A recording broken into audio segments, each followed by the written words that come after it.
Selamat pagi, nama saya Ravenska Sonia Mandayanti dengan nomor NIM 2021 0106 1027. Hari ini saya akan mempresentasikan proposal metodologi penelitian saya yang berjudul Pengaruh Kepemimpinan Generasi Milenial, Promosi Jabatan, Mutasi Kerja terhadap Kinerja Pegawai di Dinas Pekerjaan Umum Kabupaten Penajam Pasir Utara dengan kepuasan kerja sebagai variabel intervensi. Eh, yang pertama adalah bab satu. Bab satu itu berisi tentang latar belakang, di mana latar belakang dari proposal saya, dari penelitian saya, yaitu eh, dengan semakin banyaknya kepala daerah atau kepala pemerintahan di Indonesia ini yang merupakan seorang pemuda yang termasuk dari golongan generasi milenial. Dari fenomena tersebut, saya ingin meneliti apakah ada pengaruhnya antara gaya kepemimpinan para pemuda tersebut terhadap pemerintahan yang saat ini dipimpinnya, bagaimana cara mereka yang sebagai generasi milenium itu dapat memimpin suatu daerah di mana mereka mungkin sebelumnya tidak punya pengalaman di bidang pemerintahan. Ada beberapa kepala daerah yang masih tergolong sangat muda, seperti Bupati Tuban, Bupati Sidoarjo, dan Bupati Penajam Pasir Utara sendiri sejak tahun 2018 sampai 2022 awal itu dipimpin oleh pemuda daerah yang masih tergolong sangat muda dan termasuk dalam generasi milenial. Dari fenomena tersebut, saya mengadakan penelitian mengenai gaya kepemimpinan milenial terhadap kinerja pegawai, khususnya di Dinas PU Kabupaten Penajam Pasir Utara. Lalu untuk promosi jabatan dan mutasi kerja, dua hal tersebut adalah merupakan yang terpenting bagi pegawai negeri sipil sendiri yang dapat meningkatkan kinerja mereka. Dari latar belakang tersebut, maka saya dapat merumuskan masalah penelitian ini menjadi 9 rumusan masalah, yaitu apakah kepemimpinan dari generasi milenial itu berpengaruh signifikan terhadap kepuasan kerja pegawai. Yang kedua, apakah promosi jabatan berpengaruh signifikan terhadap kepuasan kerja pegawai? Yang ketiga, apakah mutasi kerja berpengaruh signifikan terhadap kepuasan kerja pegawai? Yang keempat, apakah kepemimpinan generasi milenial berpengaruh signifikan terhadap kinerja pegawai? Yang kelima, apakah promosi jabatan berpengaruh signifikan terhadap kinerja pegawai? Yang keenam, apakah mutasi kerja berpengaruh signifikan terhadap kinerja pegawai? Yang ketujuh, apakah kepuasan kerja pegawai berpengaruh signifikan terhadap kinerja pegawai? Yang kedelapan, apakah kepemimpinan generasi milenial, promosi jabatan, dan mutasi kerja secara bersama-sama berpengaruh signifikan terhadap kinerja pegawai? Dan yang kesembilan, apakah kepuasan kerja dapat menjadi variabel perantara antara gaya kepemimpinan milenial, promosi jabatan, dan mutasi kerja terhadap kinerja pegawai? Eh, Kemudian tujuan penelitian dari penelitian saya yaitu untuk mengetahui apa pengaruh dari gaya kepemimpinan generasi milenial, eh, promosi jabatan dan mutasi kerja terhadap kinerja pegawai melalui kepuasan kerja sebagai variabel intervensi. Manfaat penelitian dari penelitian saya, yang pertama ada bagi Dinas Pekerjaan Umum sendiri. Manfaatnya bagi Dinas Pekerjaan Umum itu dapat dijadikan sebagai sumber informasi faktor apa saja yang dapat menunjang kinerja pegawainya. Lalu bagi penelitian selanjutnya, manfaat penelitian ini dapat digunakan sebagai sumber referensi untuk meneliti lebih lanjut eh, mengenai promosi jabatan, mutasi, atau dapat menambahkan variabel lainnya, khususnya bagi mahasiswa magister manajemen konsentrasi sumber daya manusia. Lalu bagi Universitas Hayam Wuruk sendiri, penelitian ini merupakan prasyarat kelulusan bagi mahasiswa Magister Manajemen dan juga sebagai jurnal penelitian karya mahasiswa Universitas Hayam Wuruk Surabaya. Lalu yang ketiga yaitu sistematika penulisan. Sistematika penulisan ada tiga, yaitu bab satu yang berisi tentang pendahuluan, ada latar belakang, rumusan masalah, tujuan penelitian, manfaat penelitian, dan sistematika penulisan. Lalu bab dua di sini uh, berisi tentang tinjauan pustaka, lalu yang digunakan sebagai rujukan dalam penelitian, kemudian ada landasan teori, hubungan antar variabel, dan juga kerangka pemikiran serta hipotesis penelitian. Lalu bab 3, yaitu metode penelitian, terdiri dari rancangan penelitian, batasan penelitian, identifikasi variabel, definisi operasional dan pengukuran variabel, populasi, sampel, dan teknik pengambilan sampel, instrumen penelitian, data dan metode pengumpulan data, serta teknik analisis data.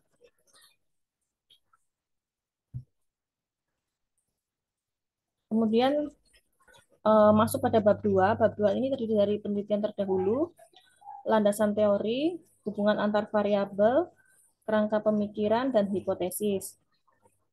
Untuk penelitian terdahulu, saya menggunakan 8 penelitian terdahulu, namun hanya 3 saja yang akan saya masukkan dalam PPT ini.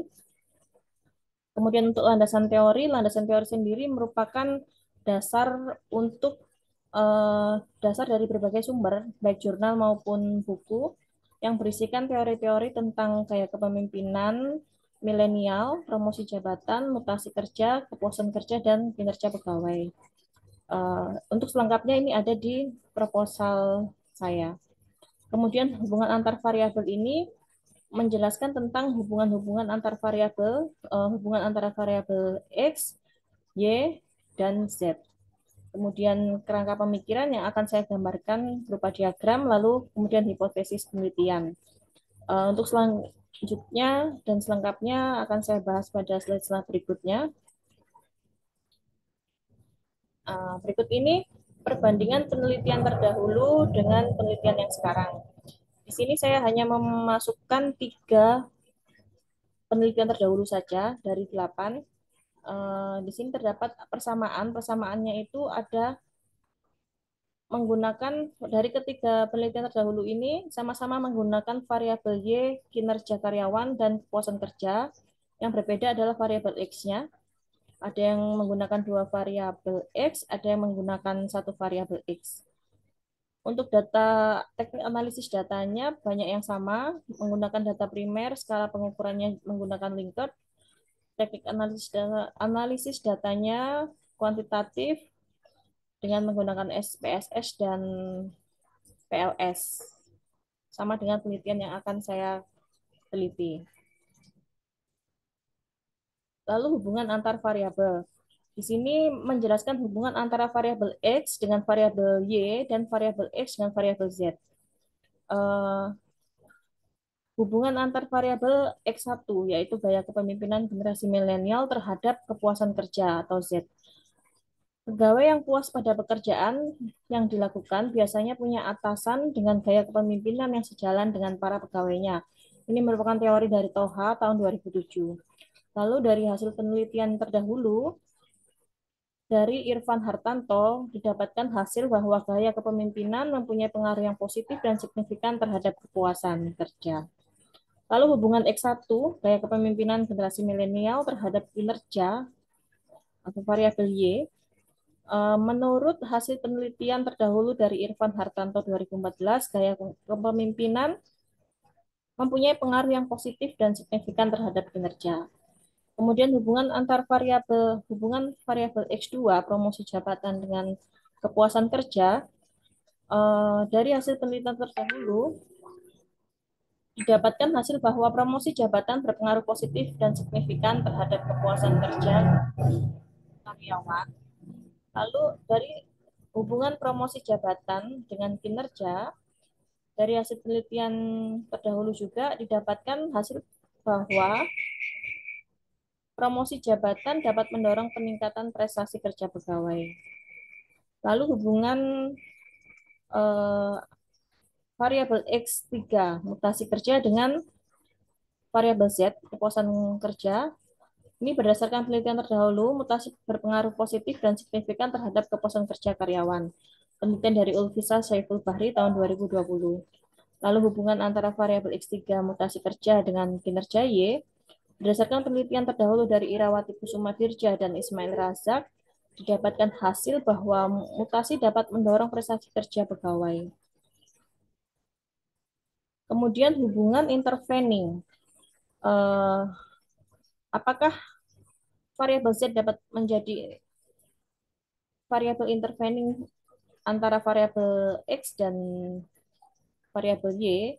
Pada penelitian terdahulu juga dari Irfan Hartanto, didapatkan hasil bahwa keputusan kerja dapat menjadi variabel intervening dalam pengaruh gaya kepemimpinan transaksional terhadap kinerja.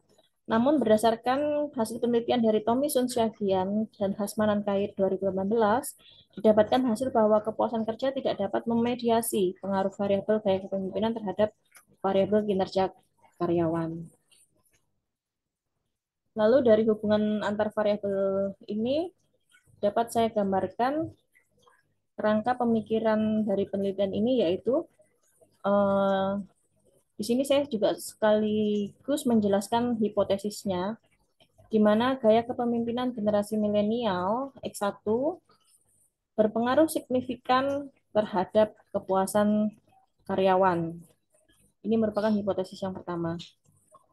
Lalu hipotesis yang kedua, promosi jabatan atau X2 mempunyai pengaruh yang signifikan terhadap kepuasan karyawan. Kemudian X3, mutasi kerja berpengaruh signifikan terhadap kepuasan kerja karyawan. Eh, ini hipotesis yang ketiga. Kemudian hipotesis yang keempat, kepemimpinan generasi milenial berpengaruh positif dan signifikan terhadap kinerja karyawan. Hipotesis yang kelima, promosi jabatan atau S2 ini berpengaruh signifikan terhadap kinerja karyawan. Hipotesis yang keenam, mutasi kerja atau X3 berpengaruh signifikan terhadap kinerja karyawan. Kemudian kepuasan karyawan berpengaruh signifikan terhadap kinerja karyawan. Ini hipotesis yang ketujuh.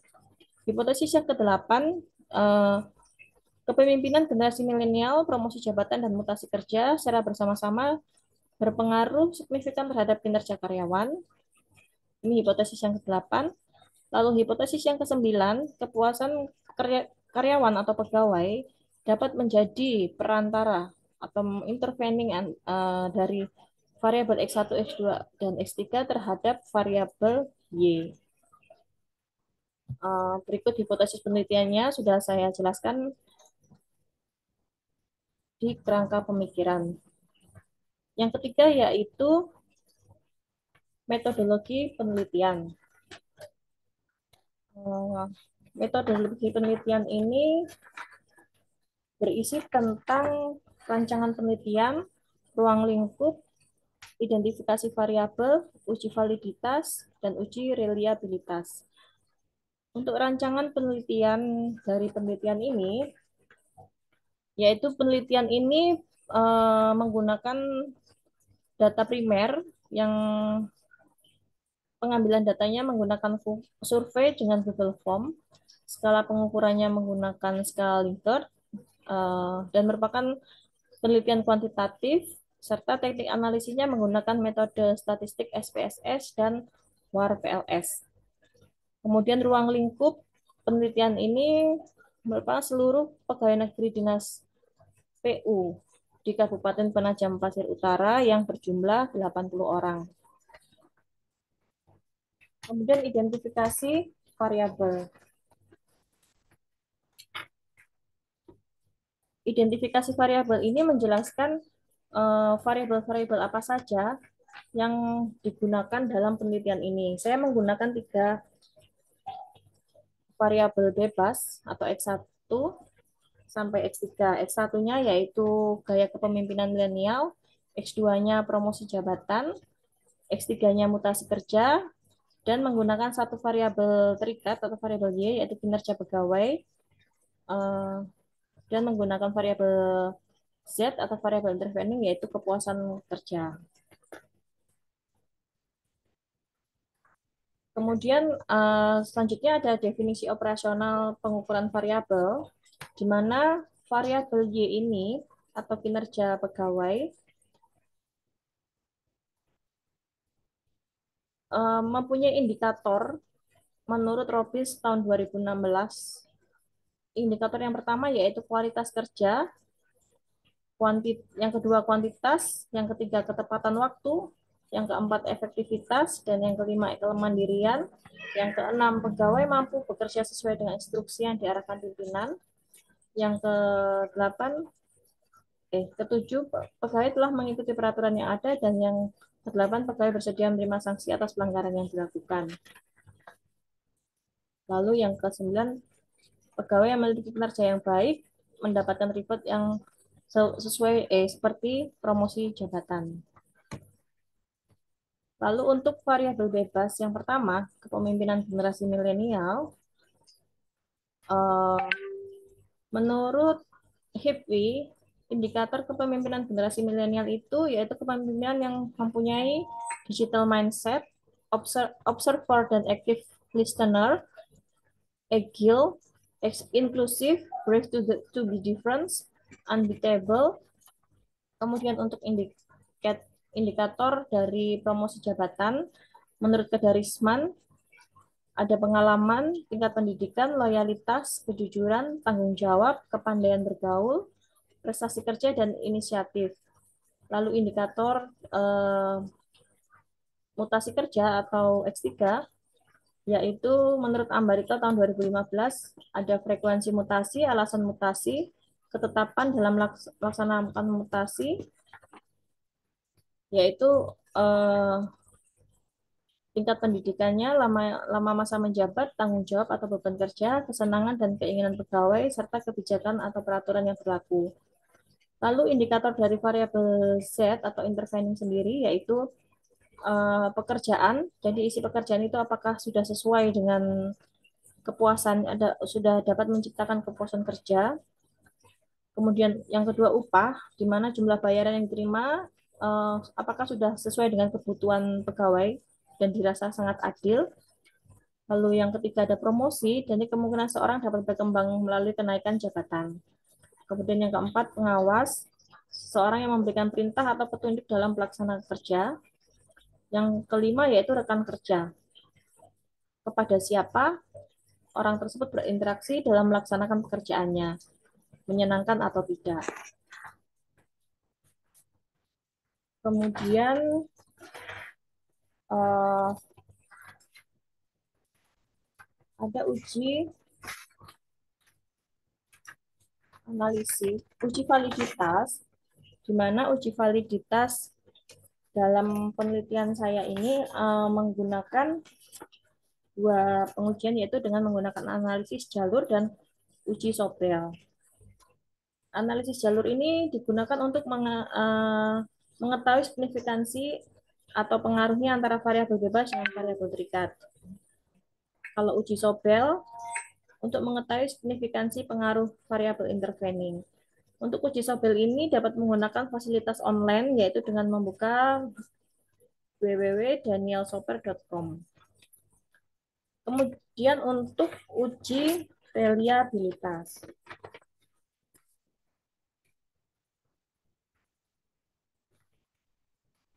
Uji reliabilitas ini bertujuan untuk melihat apakah kuesioner tersebut memiliki konsistensi. Dan pada uji reliabilitas penelitian ini menggunakan Cronbach Alpha yang menurut Wiratma Sujarwi tahun 2014, kuesioner dikatakan reliable jika nilai Cronbach-nya lebih dari 0,6.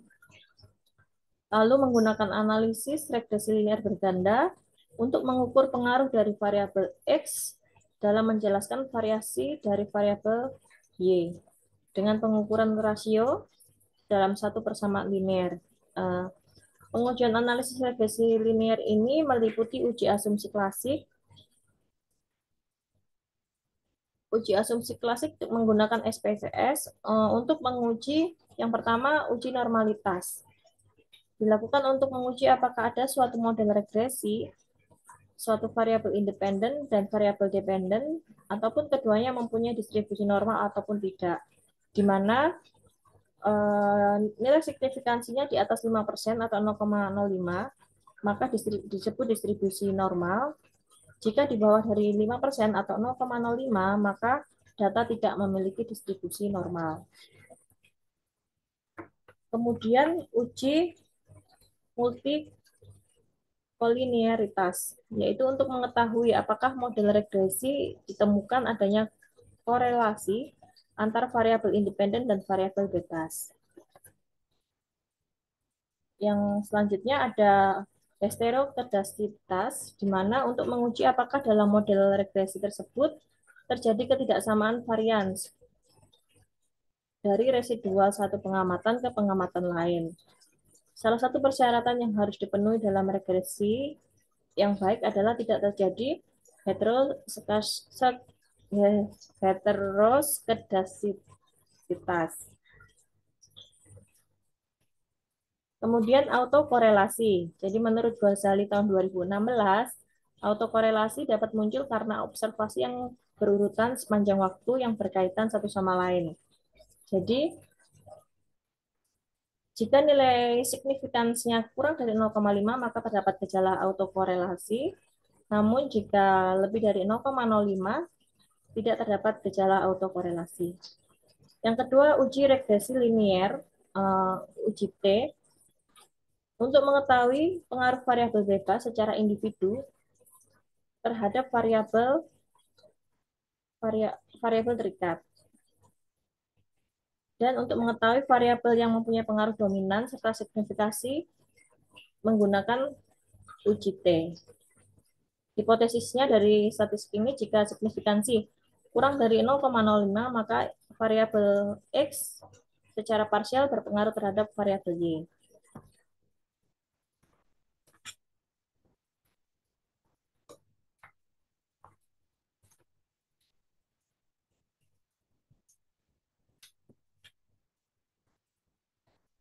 Kemudian ada data.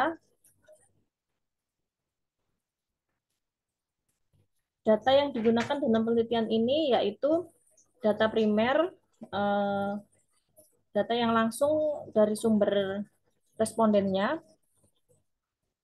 dan cara pengumpulan datanya dengan menggunakan survei melalui Google Form dengan skala pengukurannya menggunakan skala Likert. Lalu teknik analisis datanya yaitu data kuantitatif dengan teknik analisis deskriptif.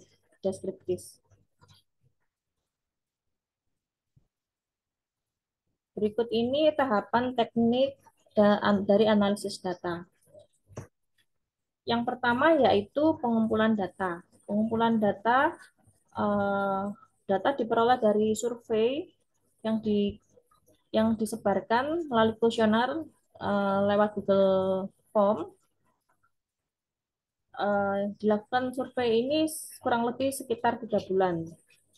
Jadi setelah kuesionernya terkumpul, jawaban kuesioner terkumpul, maka dilakukan penyuntingan, di mana dalam proses penyuntingan ini semua data diperiksa dan dicek apakah sudah sesuai dengan rumusan masalah dalam penelitian ini. Lalu proses berikutnya yaitu pengkodean, yaitu tahap untuk memberikan simbol atau tanda agar eh, dapat segera dianalisis. Jadi tujuan pengodean itu sendiri untuk memudahkan dalam tahap analisis. Lalu tahap berikutnya yaitu tabulasi. Tabulasi ini tahap memasukkan data-data yang telah diberi tanda ke dalam suatu tabel. Lalu selanjutnya setelah data-data berupa menjadi tabel, maka data tersebut dianalisis atau proses analisis data. Jadi dalam proses analisis data ini dilakukan dengan teknik penelitian kuantitatif dalam bentuk angka dan statistik. Lalu proses yang terakhir yaitu penafsiran data. Ini merupakan proses yang terakhir di mana hasil analisis data yang berupa angka-angka tadi disajikan dalam bentuk kalimat dan kesimpulan, di mana kalimat tersebut harus benar-benar sesuai dengan hasil analisis yang telah tersaji sebelumnya. Berikut daftar pustaka dalam penelitian saya, dan untuk kurang lebihnya saya ucapkan banyak terima kasih atas perhatian teman-teman dan Bapak Ibu dosen. Terima kasih.